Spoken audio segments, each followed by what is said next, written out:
नमस्कार दोस्तों। आप देख रहे हैं जमीन से जुड़ी खबरें। और आज की खबर सचमुच जमीन से ही जुड़ी है और इतनी जुड़ी कि बेटे जमीन के लिए जमीन पर ही लौट गए। दरअसल मामला गोला तहसील परिसर का है, जहां बुधवार की सुबह सरकारी कामकाज से ज्यादा पारिवारिक कुश्ती प्रतियोगिता देखने को मिली। दर्शक दीर्घा में वकील, मुवक्किल और राहगीर मौजूद थे और अखाड़े में उतरे थे तीन सगे भाई। कहानी शुरू होती है माँ से, वही माँ जिनके लिए बचपन में तीनों भाई लड़ते थे कि आज माँ मेरे पास सोएगी। समय बदला, अब लड़ाई थी कि माँ किसके नाम जमीन लिखेगी। बताया जा रहा है कि बड़े भाई मनोज और छोटे भाई राजा माँ को लेकर जमीन की रजिस्ट्री कराने तहसील पहुंचे थे।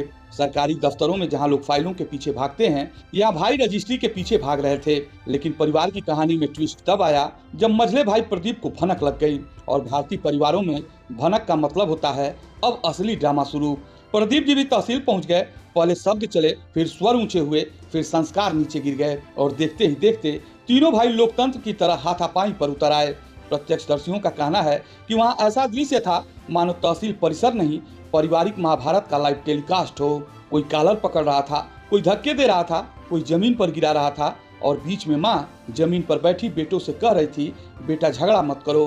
पर बेटों को शायद लगा माँ भावुक हो रही है, लेकिन जमीन का मुद्दा भावनाओं से नहीं थप्पड़ों से सुलझेगा। इसी बीच वहाँ मौजूद वकील साहबों ने कानून की किताब बंद करके मानवता की किताब खोल दी।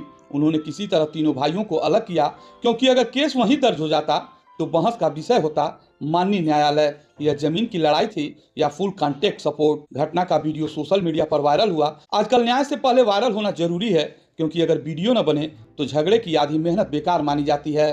पुलिस भी हरकत में आई। थाना प्रभारी राकेश रोशन सिंह मौके पर पहुंचे, लेकिन तब तक अखाड़ा खाली हो चुका था। दर्शक जा चुके थे और खिलाड़ी अपने अपने कोनों में लौट चुके थे। बाद में तीनों भाइयों को थाने बुलाया गया और शांति भंग की धारा में चालान किया गया। यह वही धारा है जो परिवारों में समय समय पर स्वतः लागू होती रहती है। फिर हुआ समझौता, भारतीय पारिवारिक ड्रामों का सबसे लोकप्रिय क्लाइमेक्स, जहाँ कुछ देर पहले तक लोग एक दूसरे को जमीन दिखा रहे होते हैं, थोड़ी देर बाद कहते हैं, अरे छोड़ो यार, भाई ही तो है। बताया जा रहा है कि तीनों भाई एक ही मकान में अलग अलग रहते हैं, यानी दीवारें अलग हैं लेकिन छत एक है। और विवाद भी साझा संपत्ति की तरह कॉमन है। बड़ा भाई बाहर शहर में रहकर कमाता है, मझला भाई ठेला लगाकर जीवन चलाता है और छोटा भाई सब्जी मंडी में होटल चलाता है। लेकिन जब बात जमीन की आती है तो तीनों का पेशा एक हो जाता है, फुल टाइम वारिस। तहसील परिसर में मौजूद लोगों का कहना है कि ऐसा दृश्य उन्होंने पहली बार देखा है, जहां रजिस्ट्री से पहले रिश्तों की नीलामी हो रही थी। सोचिए, सरकारी दफ्तरों में लोग फाइल आगे बढ़ाने के लिए सिफारिश ढूंढते हैं, यहाँ भाई एक दूसरे को आगे बढ़ाने के लिए धक्का दे रहे थे।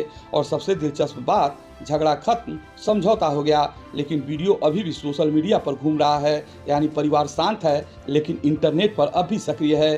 तो आज की इस खबर में आपने देखा, तहसील परिसर बना अखाड़ा, रजिस्ट्री बनी बहाना और भाइयों का प्यार बना वायरल कंटेंट। फिलहाल तीनों भाई अपने अपने घर लौट चुके हैं। माँ अब भी माँ है, जमीन अब भी जमीन है और तहसील वो तो कल फिर खुलेगी, क्योंकि भारत में कागजी काम और पारिवारिक विवाद दोनों कभी खत्म नहीं होते।